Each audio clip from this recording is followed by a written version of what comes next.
Imperial Navy lays down first cruisers in half a decade by Captain Boris Petlyakovich, retired, former commanding officer HIRMS Ismail. Here at the Imperial Naval Gazette, we were pleased to see the Admiralty issue contracts and work towards laying the keels for a new and potent class of light cruiser, the Admiral Ushakov class. Recognizing the need for our light cruisers to punch well above their weight, these vessels carry a far larger number of 150mm cannons than contemporary vessels laid down overseas or in service with other navies. Though this has come at the cost in torpedoes and lighter weaponry, we feel that this can be remedied in future revisions. This injection of capital into the shipbuilding sector comes at a crucial time, and we report from our contacts at various firms and foundries that it has saved several gun manufacturers and armor plate rolling mills from being mothballed or closed, leaving the way open to building future capital ships at a much lesser cost. The Admiral Ushakov, a new Russian cruiser for a new Russian navy, and hopefully the first of many new classes of modern ships to come. Credit for the intro goes to Jacob Moss 6830. Thank you very much for the kind comment, and I am more than happy to pick these up. That is the Admiral Ushakov, indeed, one of the first actual proper light cruisers that the Russian Imperial Navy is building. As much as I love the naval game, however, we're going to have to see it might just like in reality remain a bit of a dream of a powerful Russian navy, at least until the war on land and in the air is somewhat fought. So where are we at? It's September 39, so we're heading into autumn. Situation in the Chinese front, the Japanese have taken a few losses, but all in all, we're pretty much just on the defensive here at this stage. In the Americas, we are making great progress. So the tanks are on the roll to cut off enemy troops close to Toledo. And in Sicily, we're also just purely defensive at this point because the papal troops are not committing. So neither shall we. But we are making advances in the Ottoman Empire, where I think we are going to have to draw some battle plans because the next big advance is going to be after Basra is taken towards Ha'il at the core of the Jabal Shamar holdings in the middle of the desert. So we do need to secure the southern flank here, kick them out of the war, and reduce the Ottoman opportunity to send in troops through the desert to intercept friendly lines all the time. And in Persia, we are making our way to recapture Basra, and we shall be mindful of the local residents not to try and flatten the whole place this time around. But we do have to dislodge the Ottoman invaders once more, who have taken hold after coming back out and after the Persian troops had abandoned the front lines. All right, so which war are we going to have to look at? Actually, probably in the States, to be honest. Let's see how we're doing here. We are facing the second... it's a Red Guard division here. The Red Guards are not going to stand a chance. So we'll be pushing through the plains here relatively quickly, but we do have to keep an eye on the situation that we are not getting cut off anywhere. And the...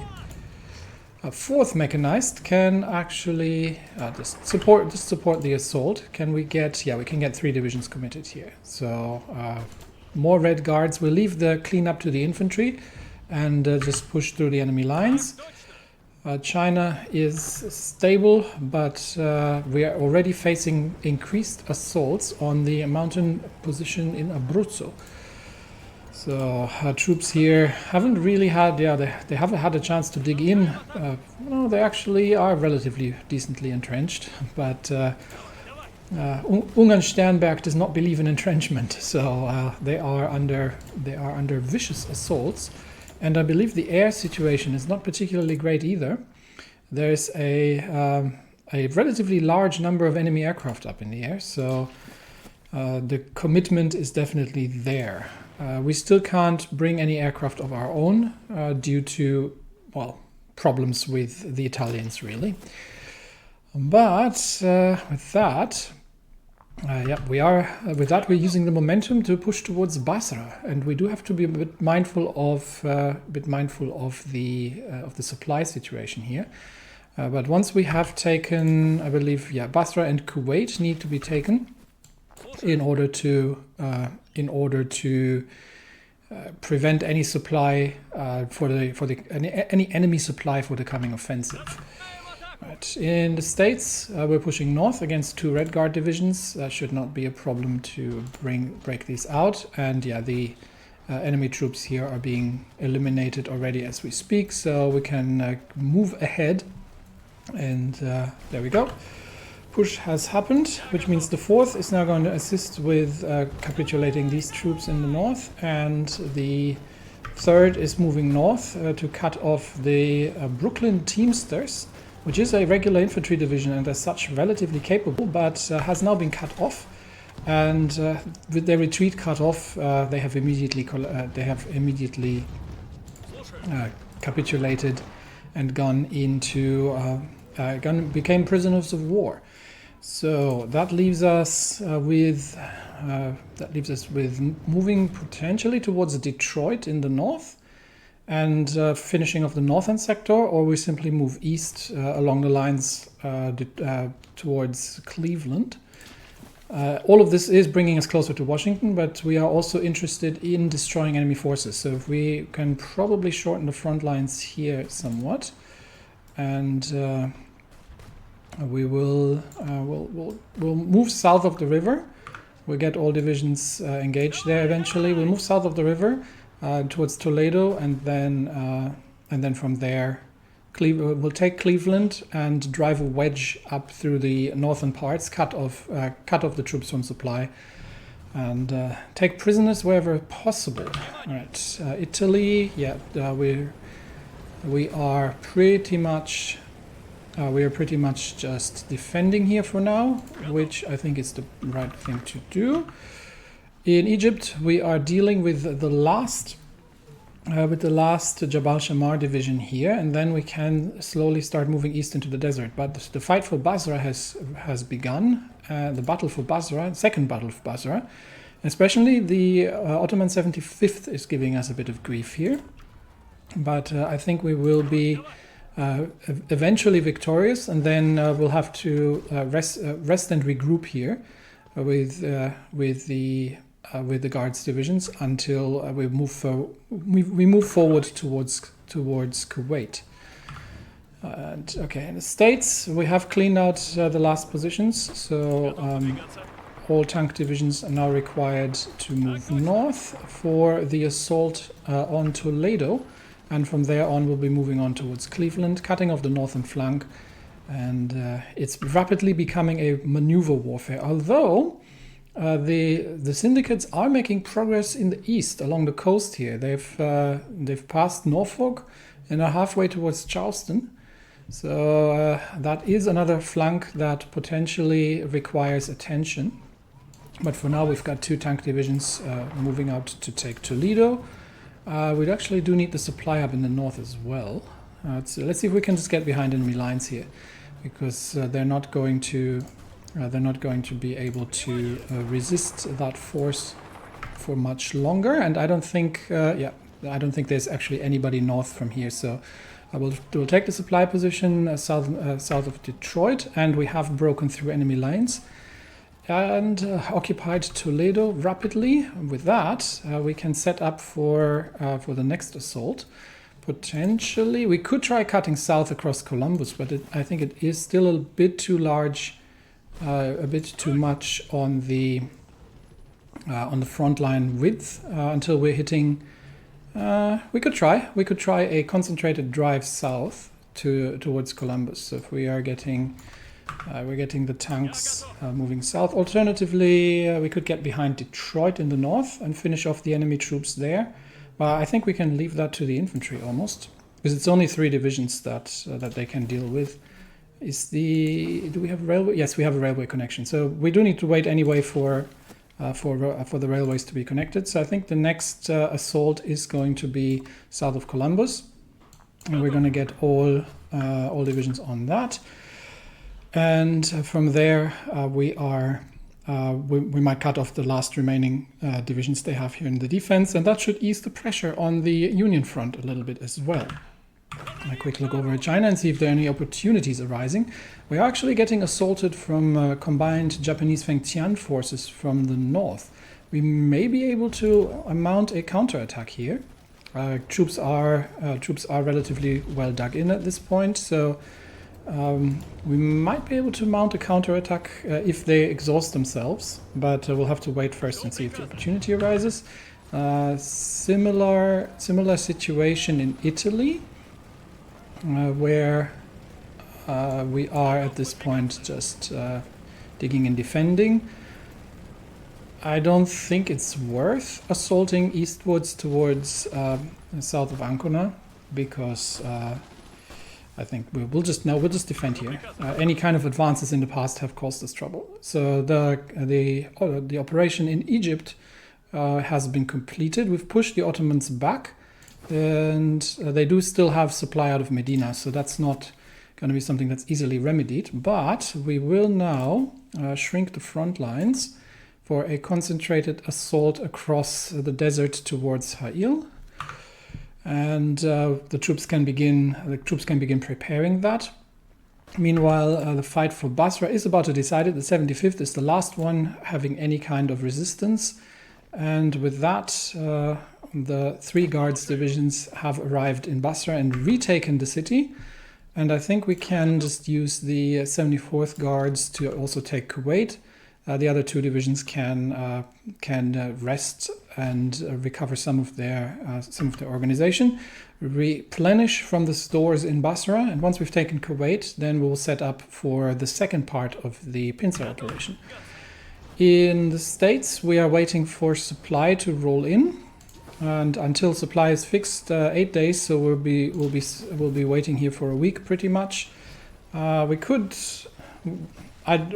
move the tanks further south, but until we have supply from out here, we're not going to cut south. So we're going to need the supply connected. So the tanks here are going to stop and wait for the supply connections to be completed. And with that, back over to China. We'll have a quick look and see if we can mount a counterattack, potentially. But first, we'll have to actually defeat this major assault here. I think we'll just be defending here. Honestly, there's too many troops on all sides, and some of them already digging back in again. So I don't think we have any chance here of mounting counter operations. All right, Kuwait is about to fall, and with that, the enemy troops in the desert, including 2 German infantry divisions. That's probably how they recaptured Basra in the first place. Should be cut off from supply, at least from the ports, and then we can plan the offensive. Okay, they have actually reinforced. All right, let's bring in the other 2 and some more firepower to bear. And with that, Turkul unfortunately has fallen ill, but with that, they're actually encircled. Interestingly enough, they shouldn't be encircled because Jabal Shammar is friendly territory, so I'm not entirely certain why they would get the encirclement bonus now, but we have taken Kuwait, and with that we can now draw a new front line and plan the eastern part of the operation to take Ha'il, and we're going to have to have a good name for that. Okay, the mod doesn't actually let me name this properly. It works in Europe, but apparently it does not work here. So this is simply going to be called the Arabian Strategic Offensive Operations, because it doesn't really let me do anything else. All right, so we'll let the troops rest and start planning that operation, because we will potentially be relatively short on supply going to the desert, but we do hold sufficient supply hubs, I think, that we can make that make that breakthrough. But we are facing relatively powerful opposition, however, so we're going to have to see how that's going to go. Bringing us back to the States, where we're still waiting for supply to roll in, and I think we may be able to do some preparations I don't want to fight outside, so just red guards. We'll send in the third to assist with the first little advances, but we have to wait for the supply hub to be connected in order to make any kind of relevant progress here. China, we're still defending, and similar story, same story in Sicily, where we are just defending against endless enemy assaults. I want to see what the overall losses are. Yeah, the losses are absolutely mounting, but we actually have a 1 to 2 loss ratio with us. That's less than ideal. So losses on the Allied side are significantly greater, despite the early brave operations, encirclements, and other factions. So that is disheartening, to say the least. And here we do not wish to move off, but we want troops to remain here and plan the operation eastwards. All right, and that leaves the last fighting, I believe, over in the States at this point, where we are making advances, and the evaluation of the VVFR, the Vojenno-Vojenny Flot Rossi, military air fleet of Russia, an independent branch of the military since 1929, has evolved from a small bomber support group into a substantial force over the past years. Many issues remain, including the replacement of obsolete foreign aircraft and reorganization of air command. Unlike the other branches of the military air fleet of Russia has seen the most extensive changes since the Great War. Originally under the auspices and control of the Army and Navy. Yeah, that's a common topic you'd find at the time. Ask the Germans about that. With their separate air fleets, the VVFR would only be separated and conceived as its own military branch in 1929 after the efforts of both pilot aces Alexander Alexandrovich Kazakov and Vyacheslav Matveyevich Tkachyov, with the former becoming the first chief of Air Force of Russia, which we are currently actually missing. We do not have a chief of Air Force, something we need to rectify. With the new branch of the military established, new sources of limited funding for more promising domestic designs from companies such as Sikorsky, Gamayun, and Dux emerged, along with the expansion of aviation schools and clubs. While individuals such as Lapchinsky and Vasily Kripin spearheaded the development of aviational doctrine in military academia, the aviational arms industry saw limited production runs for domestic designs due to finite funding, thereby largely continuing to rely on importing foreign aircraft. With the rise of the SZRS came a turning point between the visions of Lapchinsky, who sees the Air Force as an extension of the Army, closely coordinating to achieve tactical success on the battlefield and the skies, and Kripin, who envisions an Air Force that can operate independently behind the front lines to achieve strategic successes with widespread destruction. Okay, we're definitely following Lapchinsky. All right. That has by itself given us 30 air experience, which we didn't necessarily need, but it opens up the Rus system, which allows for radar stations to be completed, which is kind of important.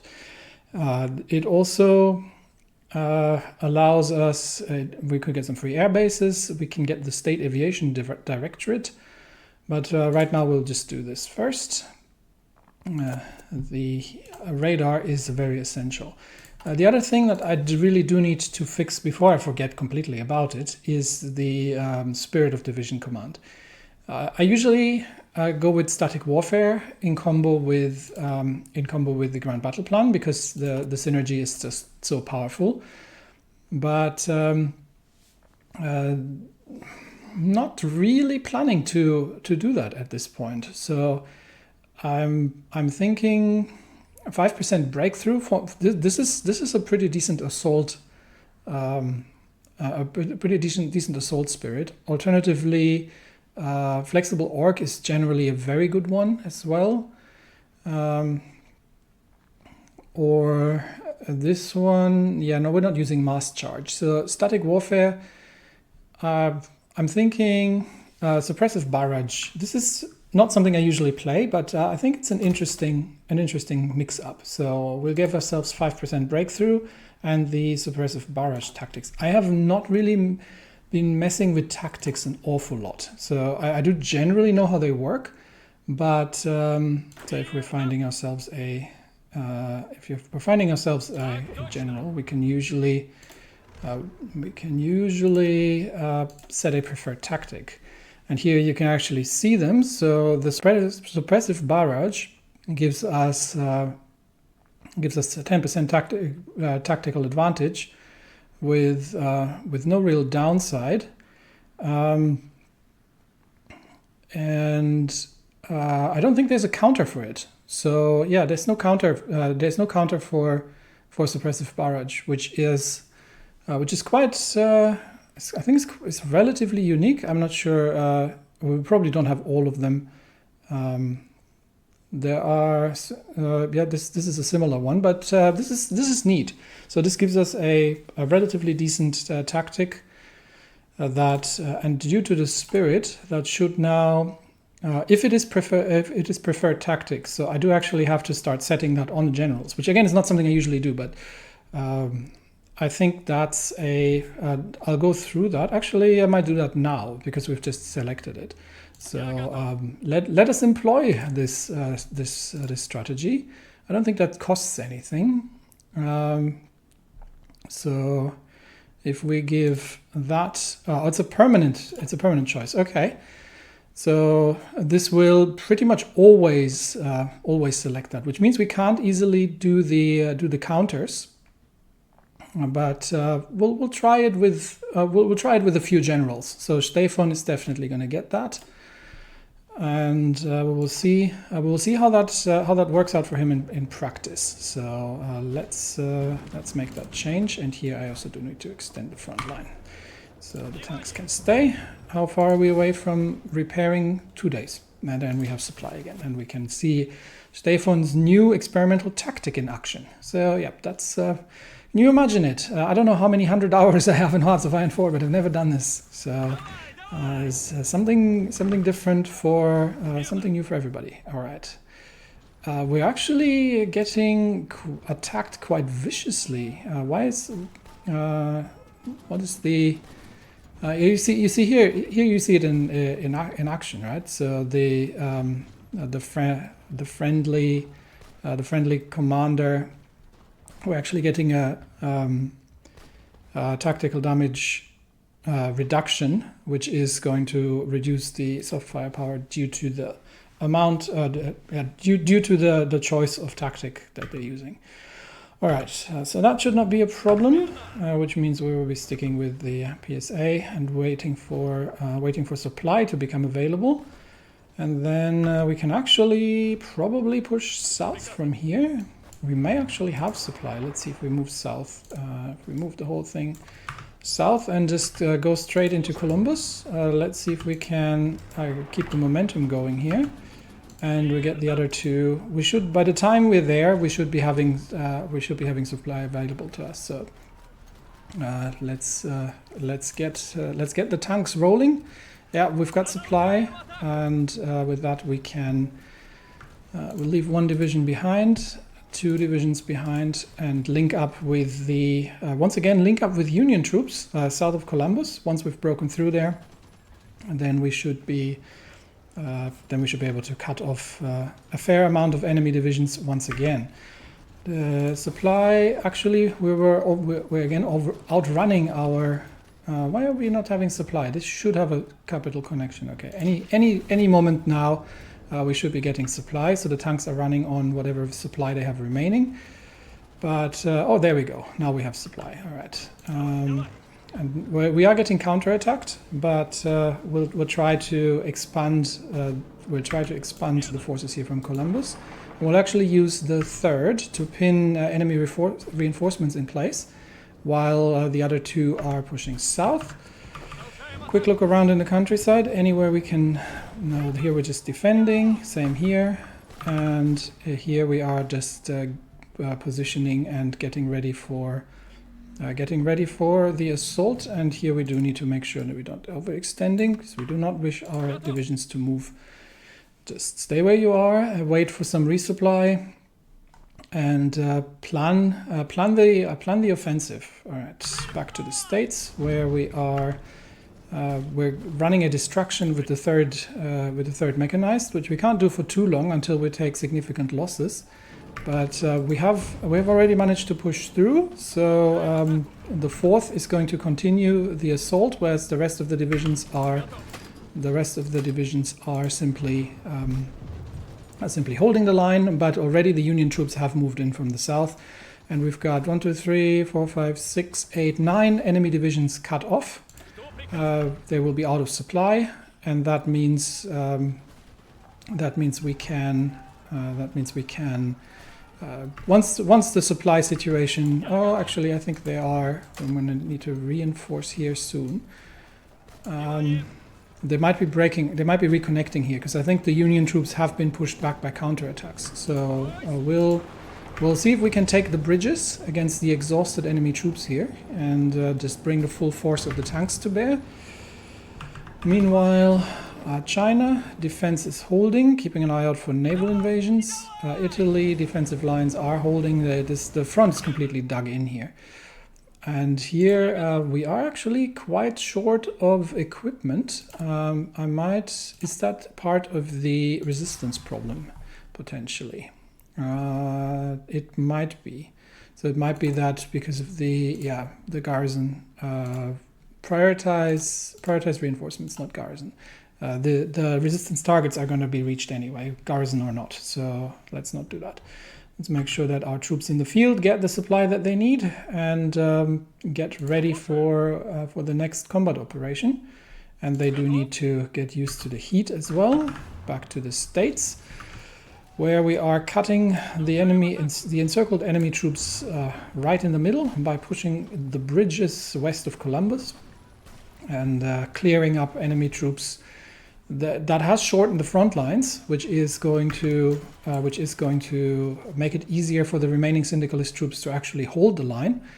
But I think the front lines here at least seem to be somewhat stable now. They're no longer further encroaching into Union territory, and the North, hopefully, once they take Detroit, I think the North here will fall as well. So cleanup operations underway. The overwhelming majority of monarchists in the country see Tsar Vladimir III as the head of the House of Romanov, as the oldest male descendant of Alexander II, the Liberator. However, there is a small number of people who consider the true emperor and autocrat of all Russia to be not the Vladimir III, but Prince Gregory Brasov, the only son of the murdered Mikhail, the brother and heir of Nikolai II.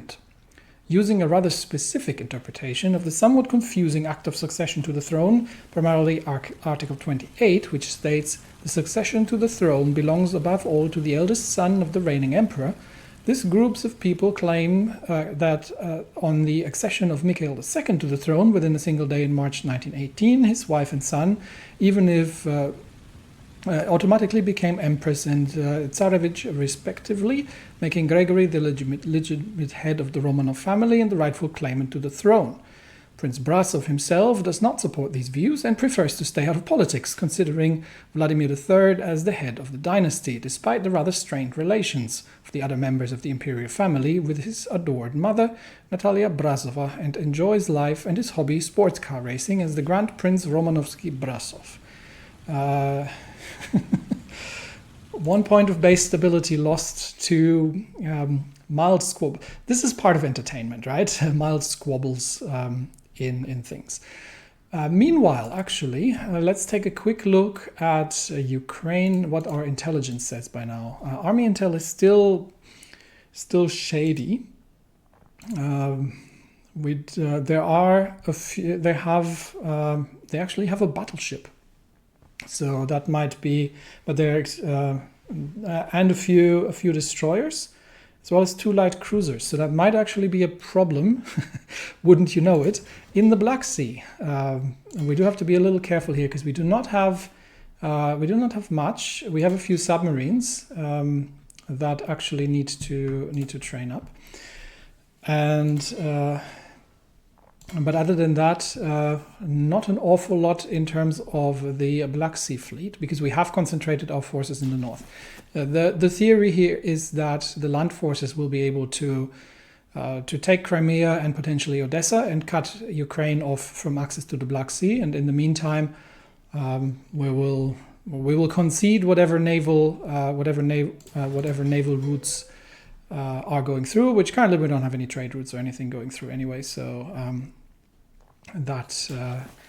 we might concede. We might be confined to the port in Novorossiysk rather than try to challenge an enemy fleet there.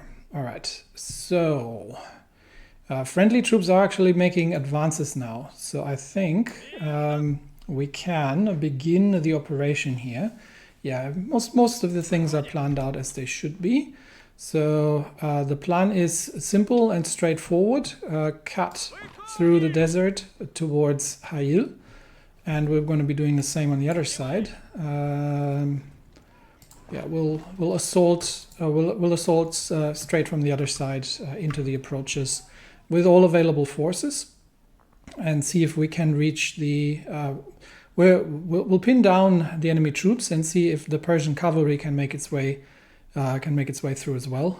We'll see how much resistance we'll encounter, but that's what we'll do. The defense in China is becoming increasingly difficult. So with again the Russian infantry at the Russian mountain specialists at the forefront, with ceaseless enemy assaults, and I believe potential air problems as well. Yeah, because we've got the Japanese Air Force over our heads.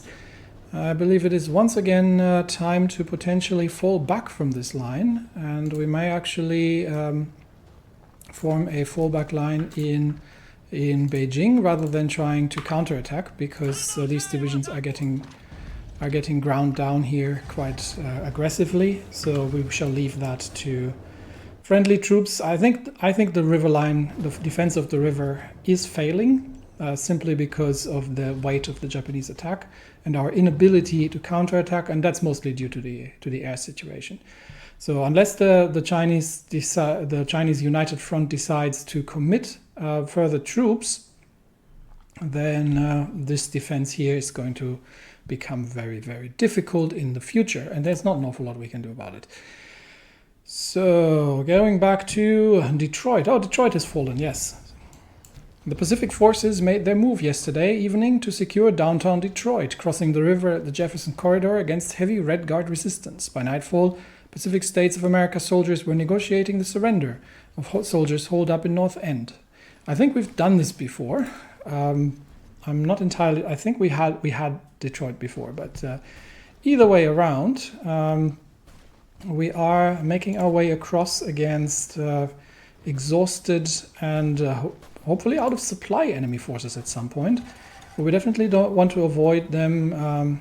This is less than ideal, but we don't want them to dig in and regain local supply. They shouldn't be having any supply here by all means. Because there's no supply up there, so they should be running out of supply relatively quickly, but we just want to avoid any kind of difficulty. So despite the fact that this is an attack across the river, which is less than ideal, this is what we're going to be going with. All right, first assault into the desert is actually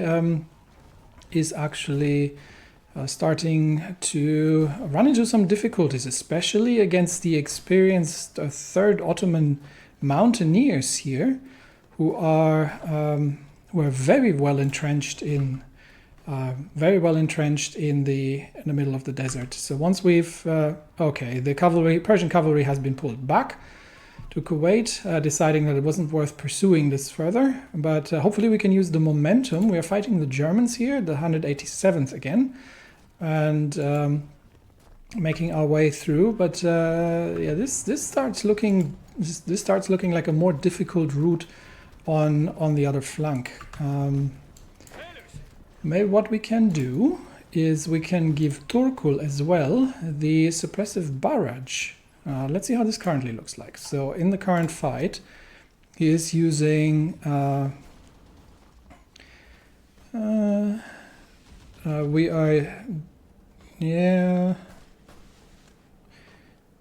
we're actually reducing the enemy tactical damage quite a bit, so the enemy firepower, through the use of the shock assault onto the enemy positions. But it doesn't seem to be working particularly well. Let's give him the suppressive barrage as well. Okay, he doesn't have skill 5 yet. That's why. Yeah, we can't actually give him that yet. Anyway, we'll see how it works out. If we can manage to dig out the enemy troops there. But we are making progress in the east and in the states. We have concentrated the enemy divisions in one position where 10 enemy divisions have been encircled and will be forced to surrender or remain on the field of battle. China, we're back to we're now at the defense of Beijing actually, and we'll see how that works out. In Italy, we're holding the position quite successfully, but movement is not going to happen on these fronts. We could try to push north and once again establish that position and see if anything. But they've got 9 divisions here by now that are inactive. Nope, we're defending this. And that gets us back to Egypt, where we are making progress. We've pushed the enemy troops back, and we might send 2 divisions to use the momentum to secure the northern flank here, while we are sending the 74th around south to make their way through. Improved rubber processing has been completed, which should give us additional rubber. And everything else in the industry tree is pretty much still ahead of time. So let's get the we're already doing the air research. I'm going to get the engines 3 underway as well. That's going to take 129 days, which lines up perfectly with the high-speed airframe. So let's get these 2 underway. And construction-wise, we're still building a bit of fuel capacity up. Might not need it, but I do prefer to have it and not need it, than need it and not have it. And other than that, we're full-on busy with construction of military factories, which means our production lines are starting to fill out. So we are, we're almost filled out at the flame tanks, and we are probably going to be able to. Is this going to speed things up? It is not. Actually, we don't have one, but we can. Here we can save some rubber. It's not going to make a huge difference. It's the same speed, so we may as well not do it. Armored trains, so we're slowly starting to build these out, and I think I'm going to prioritize the railway guns a bit more here, because I do want to get this underway. This might take a little bit of time. So the next 5 factories are going to go into the railway guns, just to start building these. We have not done special projects for a while. We're almost at a land breakthrough, but we're doing a lot of air research right now. So on inland warfare, I was thinking of doing the super heavy howitzer. We could also do the super heavy railway gun, which would give us a free railway gun. But that means we were not going to be doing the howitzer, and that is going to take about, I think, over a year and a half. So I'm more interested in the howitzer, to be honest. Military engineering vehicle would be neat, but you can't have everything. That's one of the difficulties in making decisions in Hearts of Iron 4, is you want to have everything. How's the fight here looking? We've almost destroyed the last of the remaining combat effective divisions here, and with that we are complete and have all in all eliminated 45,000, around about 45,000, maybe about 60,000 enemy troops. Which means we can now focus, now that Toledo is, the north is falling after Detroit very quickly, we can start focusing on the north, and for that I'm going to have to actually deal with the frontline situation, because as usual this gets messed up. So we're going to get, because we're now facing two different factions. So we'll be moving north towards Cleveland, and I think the overall goal here is to take Washington, really. So we'll move the tanks north towards Cleveland. Defense of Beijing currently holding. Italy currently holding. And Egypt making slow progress against determined Ottoman resistance. But we're doing better in the east, which I don't think they have expected. So let's get we've got the Persians to backfill positions here. And we've got two infantry divisions that are driving the enemy before them, really. So if the Persian troops get there first, then that'll fulfill the objective as well. Because I think the divisions here have not managed to break the defenders and have in fact been pushed back. So we've got the 74th Guards moving in, and the big question is the capital defended? If not, the situation might change very, very rapidly here, while they are making their way through the desert in October 1939.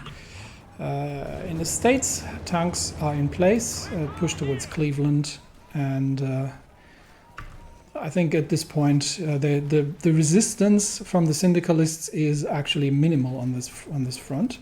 So instead we'll be focusing on the Persian theater, and we have taken Ha'il, the enemy capital, which unfortunately does mean that they have moved south towards Riyadh. But we should be getting some supply here relatively soon, however. And I don't think it is enough to where is the Levant crisis? Yeah, it's not enough to knock out Jabal Shammar from the war. So we are going to have to move further south from here. But we will see what the supply situation is going to become, because now that we are controlling the supply hub in Ha'il, at least some local supply would be much appreciated. But I think it's not an awful lot that we're getting here. So we might have to wait for some Persians to arrive and for another attempt. Instead, we'll try to link up with the friendly troops in the Syrian autonomous region, and see if we can cut off troops in the north here and collapse the northern front, and then move on to Riyadh. Or what we could do, because the territory is wide open, we could instead leave Ha'il, or stop pushing the Germans around the desert, and instead move south towards Riyadh directly. So let's do that instead. Instead of chasing people around in the desert, we shall be doing that, which means we'll leave the 74th in holding the enemy capital for now. So we're going to make that official, and then we'll be reducing the front lines significantly, because all we now want to do is move on to Riyadh and see if we can break through in the south. Persian troops are flooding in, and hopefully and we'll just focus on holding the lines here, to be honest, against the relatively strong Ottoman opposition. But we will see if we can if this breakthrough in the south can make something happen. In fact, the 74th has now been relieved, which means we can probably simply expand the held territory further, although I'm not sure we need to. We'll stay where we are for now. Right, in the States, tanks are in place. I did think I gave orders to attack Cleveland. In China, we're digging in Beijing, just to hold the capital against any kind of potential assaults. In Italy, the situation is still exactly the same as it was before. Massive enemy formations that we're not going to be breaking anytime soon, and 10 idle divisions sitting in Anzio, the Papal States once again not committing their troops, which means we'll focus on the situation in the desert. Meanwhile, Kurdistan has capitulated under the pressure from the Ottoman troops, who have retaken the Kurdish states. There is a somewhat of a lack of Persian troops here in the north. However, I am a little afraid that we're weakening the northern front near Baghdad too much with this advance into Jabal Shammar territory. So all the more important that we get the divisions moving, and make sure that we are, in fact, actually approach Riyadh from the other side. Make sure that we are knocking them out as quickly as possible to consolidate the front lines north. Bad news for Berlin. Russia is free of German influence. At long last, the Russian Empire is free of German influence. For all of modern Russian history, our industry and natural resources have been subject to foreign interests, be it they French, British, American, or German. But with extensive restructuring of our economy, this is no longer the case. Factories and railroads built with foreign cash are now entirely in Russian hands, and they will remain so. That gives me 50 political power, and remove the German economic influence. Well, now I'm pleased. So that has happened. As a consequence of this, we should have received 2 more dockyards that immediately get used to produce parts for the Admiral Ushakov, cutting the production time somewhat down. And we can put into law the nationalization of the railway, which is of minor interest for me at this point. We are in October 1939, so we do have to, at some point, kick these into gear. I don't know how long they take. There's no timer on them, so I think I can delay that a little bit. And instead, what we can do is save up much needed political power to get out of early mobilization into partial mobilization, which I think is going to be very, very relevant. So we'll do that. We'll wait for the partial mobilization, and I will disable that for now so it doesn't sit around. All right. Whew, that has been a long part of work, and for some reason the assault on Cleveland here keeps failing. So why are we struggling to assault Cleveland? Because we're supporting the California National Guard, and the California National Guard has completely failed to break through Cleveland, which means now we're actually attacking, which is better. All right, and now we're breaking through without difficulties. Yeah, I think honestly the states have this from here, and we're just driving along the routes. Much more importantly, however, how is the situation in the Middle East going to be? If we take Riyadh, is that going to kick them out of the war? Okay, the Rus program has been completed because we have done the focus, which is actually much preferential, I believe. And now we can get back to other things. Now we've got a few. Actually, what happened to the Moscow Economic Council? Were there any decisions to invite anybody? I don't see any. Federal system, Stavka, unrest. So we're all good on anger. No, I don't see anything. I don't think I can actively invite anybody, because that would have to be a decision, right? Yeah. All right, then we'll see what the outcome of this is. But that leaves us relatively free to pursue other interests at this point. This might be good. Research bonus in computing technology. Yeah, let's do that, because we do have a research slot in engineering that becomes available, so we can basically brush through these with the research bonus much quicker and get the research speed increased further, which is a good thing. All right, let's focus on the situation in Arabia. Yeah, we are holding Ha'il for now against any potential. But we have to keep an eye on the northern flank because it's entirely The Persians have stripped the northern flank of troops at this point, and in order to deal with an expanding situation in the desert, that is welcome, but at the same time also not welcome, because it means that we'll have to move relatively quickly again. All right, Cleveland has been taken. Remove that front line, get everything on this one. And that means next stop Pittsburgh.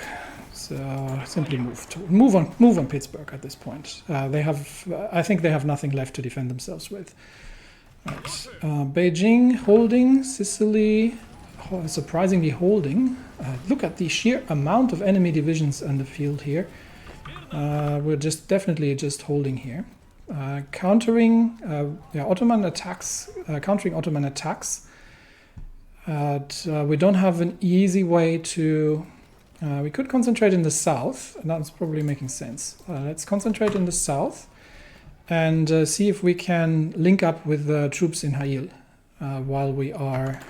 But we are now moving on to Riyadh, and Bulgaria wants tactical bombers. They can have those. So with that, we are moving rapidly south towards Riyadh.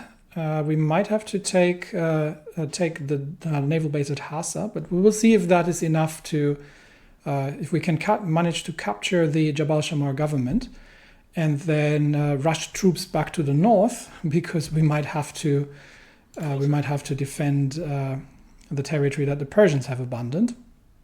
But we could link up with Yemen, and that would definitely be a benefit as well. So rapid moves through the desert. Garrison should still not be an issue. Yeah, they're all reducing, so that's all good.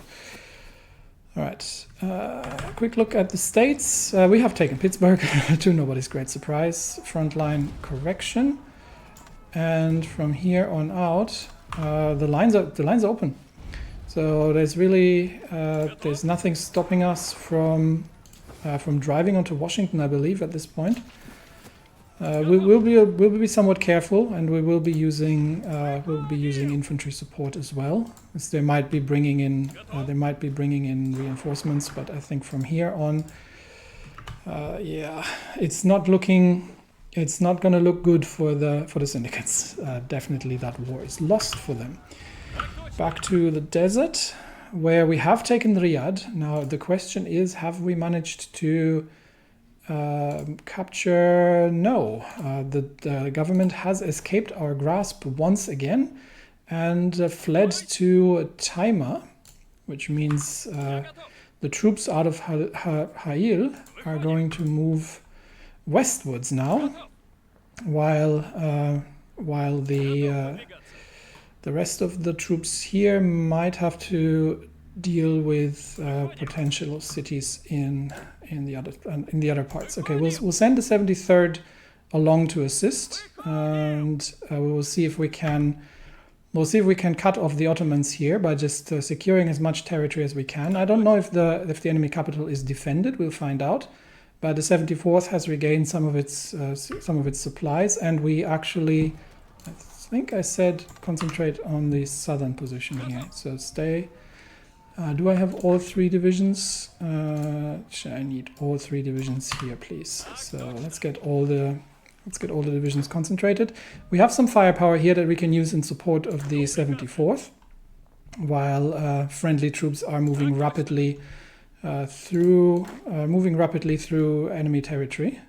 And the big question is the enemy capital defended? It looks like it is, and it looks like the Ottoman troops in the north of it are not actually aware that there is enemy movement behind the lines.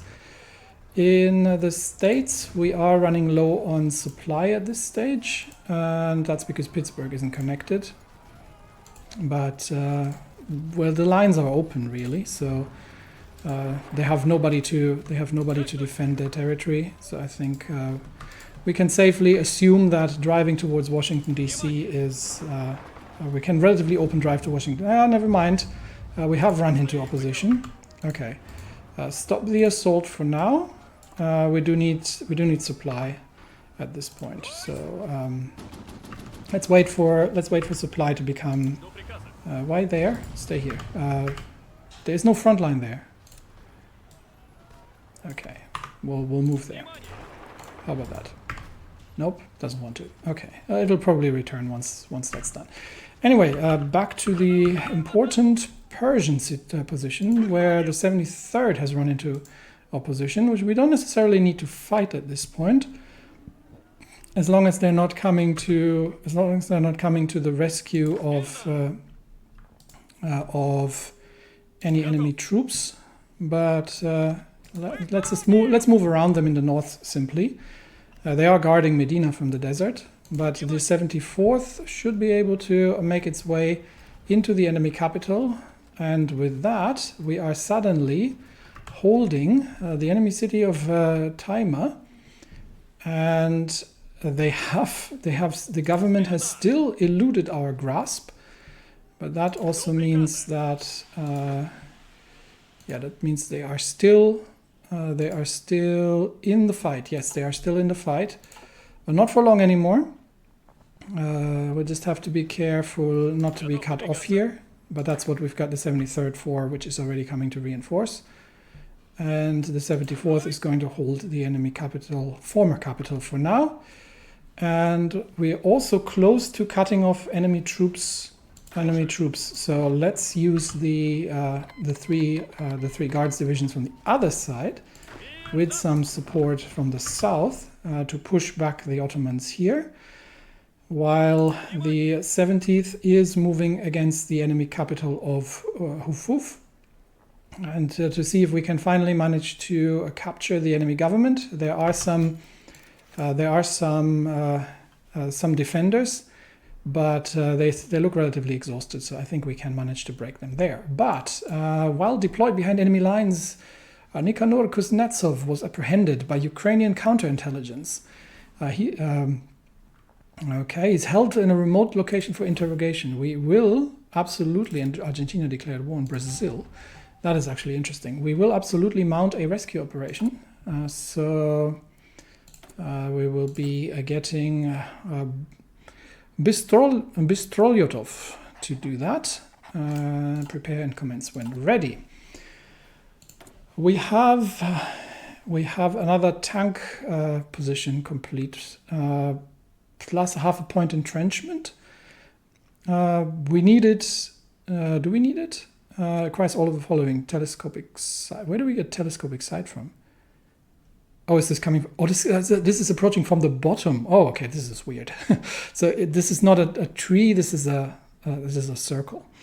Hard attack and piercing versus hard at the point of more hard attack, more piercing at the point of production cost.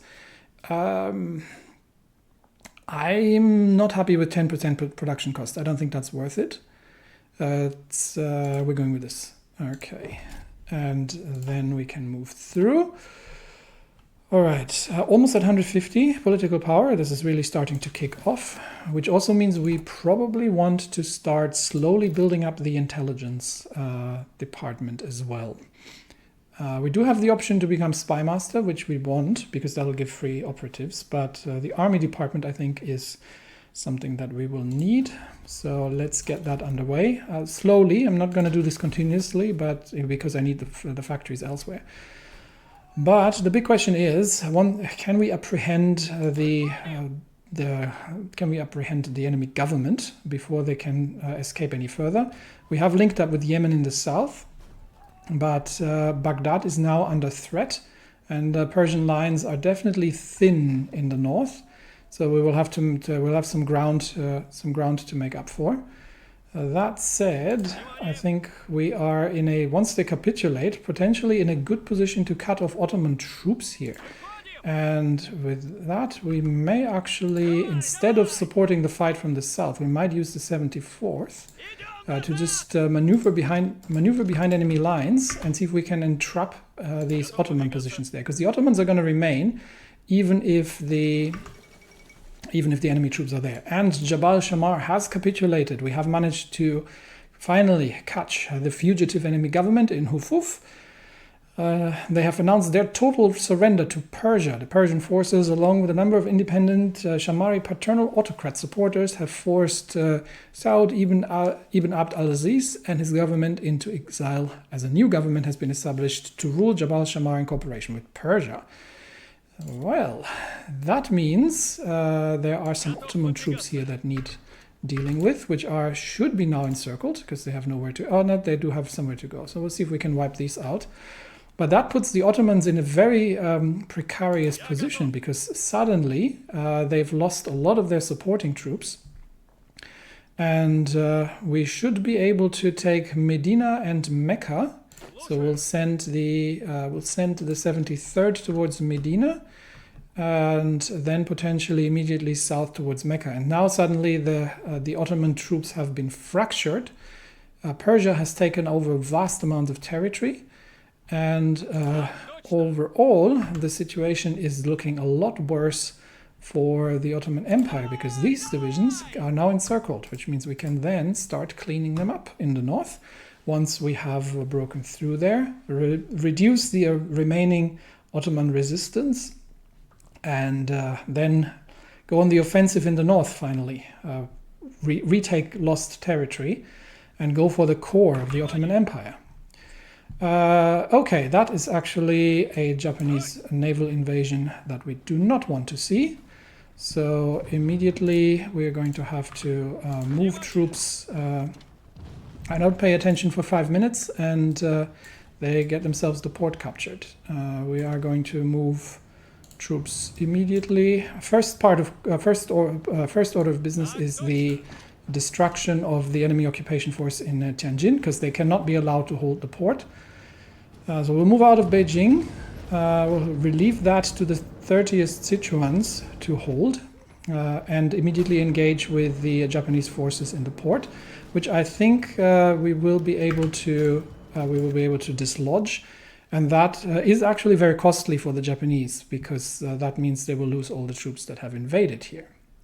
On a lighter note, after suffering through nearly 6 years of setbacks and delays due to audio issues, Vladislav Starevich's stop-motion take on the classic tales of Renard the Fox has released to rave reviews and box office records. The story follows the adventures of the eponymous fox, Renard, as he uses his cunning to trick and make fools of a whole menagerie of other animals sent by the king to put a stop to his antics. Critics and audiences alike have praised the quality of its animation and dialogue, no doubt a relief for Starevich after the project spent more than half a decade in development. Nevertheless, given Renard's relevance to his native France, Starevich has come under fire from certain corners for alleged sympathies to the communards. Starevich, I still feel like that is an insult. Starevich himself has shot back, mocking the assertion that fairy tales from hundreds of years ago must have relevance to modern France. Yeah, this tends to be a problem with certain people figuring out that historical events have to adhere to modern particularities, while emphasizing the opposition to the Bolsheviks in Russia's own civil war. Regardless, Renard the Fox has propelled Starevich's prominence even higher, no mean feat given the popularity of his earlier works stretching back decades and which earned him commendations from the Tsar himself. I see the Russian art is in good shape. We have 150 political powers. I feel like we are also starting to accumulate political power more quickly now, which means we can finally move on to partial mobilization. And the next stop is probably going to be another advisor, and then we'll also have to work on the military part. Right, quick look at the states where, I think driving to Washington should be the prerogative of Russian tanks, to be honest. So instead of engaging there, we will simply go around the enemy and go on a straight line towards Washington, D.C., the enemy capital. Harrisburg has fallen, and the 3 Russian tank divisions are steaming ahead of everybody else, going along the railways without any kind of further resistance. There is a final stand from the 4th Philadelphia Red Guard in Washington, D.C., but The 3rd and 5th tank divisions are already engaging, and we should be able to raise, well, both the Russian and the Pacific States flag over Washington, D.C. and securing the enemy capital for ourselves.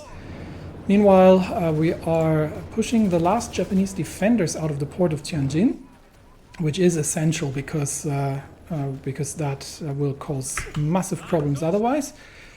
Quick look over in Italy, nothing new in Italy, and in Egypt, I think we are in a good situation. We're about to cut off more Ottoman troops here, and the last remnants of Ottoman presence in Persia are going to be reduced. And I think finally the Persians are starting to they're still open. The lines are still open in the north.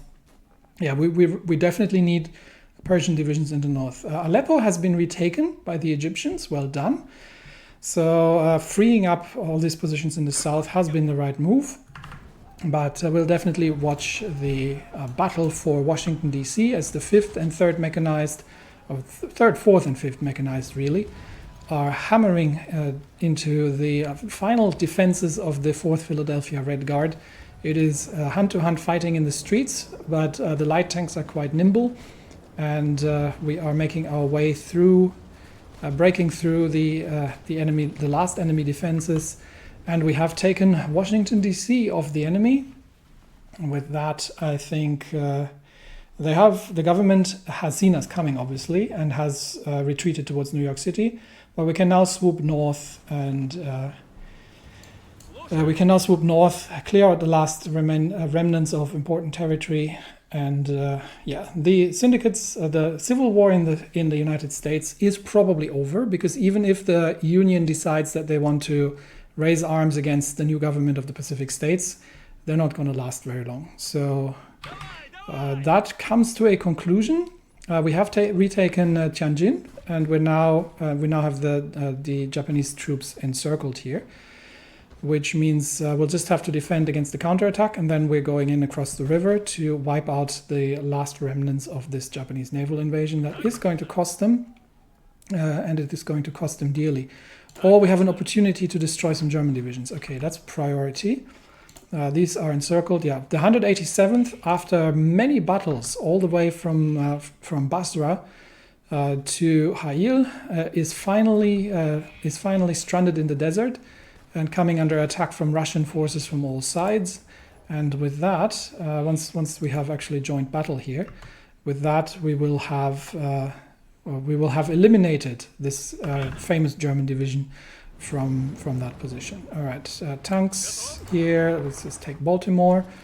But I think we don't need to drive any further at this point. We are very, very well at this point that the war here is over. Baltimore has been taken, and I think the three will get the tank divisions to rest and recover in the port of Baltimore, while actually we're getting attacked from the beaches. They're trying to land troops. That's not going to happen. So we can let the tanks rest and recover in Baltimore. I think the infantry can clean up the rest here, which means we can completely concentrate on the other theaters where we are counterattacking a Japanese naval landing and cleaning up. The German 187th has surrendered. We are cleaning up the positions, and with that, the collapse of the American syndicates is complete. So let's just go through the news and everything else that's happened. It appears that the syndicate's government is on its last legs in the American Civil War. Already most of its land has been swallowed up by the other American factions, and what is left is but a last remnant of the army, now demoralized and suffering from mass desertions, but holding out against all hope that a miracle might save them. Some syndicate leaders have already met with the enemy faction's generals to negotiate the terms of their inevitable complete surrender. And with that, the syndicate government has gone into exile, their main forces have capitulated. And field hospitals too are complete. And that means, does that mean that the American Civil War is over? It seems to. So it looks like it looks like, yeah, our volunteer forces from the port of Baltimore are back on their way to Europe across the Atlantic.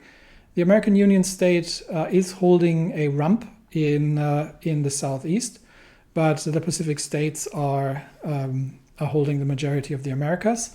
The American Civil War is over, and the Progressive Social Liberal Democratic Party is now in control. Syndicalism has been driven from the country, and they have a long way ahead of them to rebuild.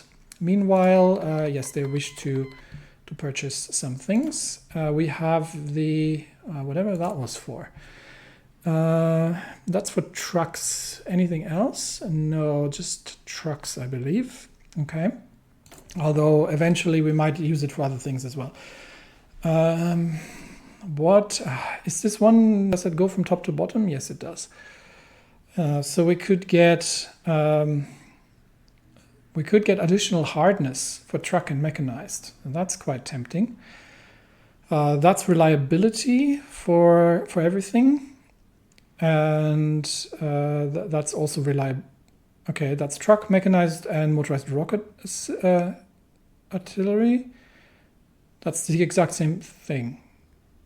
Why are there two competing? Yeah, this is weird.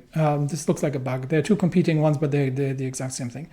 Or is it just to see which side we want to unlock afterwards? Oh, that's probably why. So I see. Okay, so here we get a free military factory. Here we get a free civilian factory. So depending on if we go down the left tree, but no, these are available. These are available, and these are available as well. So it just needs one of the four. No, actually, no, it doesn't make any difference because it's the exact same on both sides. So yeah, shall we use the expanded research department or the expanded design department? Reliability 10%.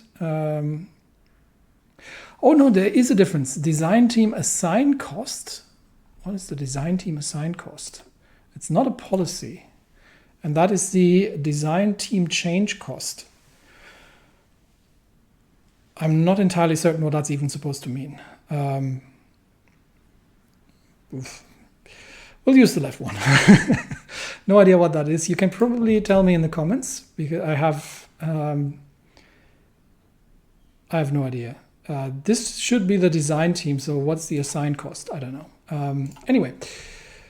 And what's the change and assign cost difference? Anyway, we have done field hospitals 2. And with that, I think we are sort of up to date here. This is a little ahead of time, but I might as well start getting that going. We can also start the first half trucks, but I really don't have the factories for this now. We could also throw a naval research in here. No, actually, we've got artillery to research. Yeah, we're actually even behind with the anti-tanks. So, yep. Nope. That takes precedence, and we'll use this one. All right. So that's underway. And with that, we have one theater down that has been going on for a very long time. We are making great progress against the remnants of the former Ottoman Empire, and I think it's only a matter of time before we get the Ottomans out of the way. The Greek seem to be losing in their attempts to take on the whole Balkans on themselves, and war is potentially brewing in Europe. We're at November 1939. And we are still very, very short of everything. So let's see. We have some reassignments to do here as well with the MIOs, and much production to catch up with. But I think we get there. 240 days, 36 days artillery. This one's 37 days. 52 days. This one is a bit of a problem, but we are working. We're still working our production efficiency up. So once we are up there, this should get a little better. Anyway, that's it for today. In the next episode, we'll see how far we can get in the Ottoman Empire and another lost naval invasion from the Japanese in China.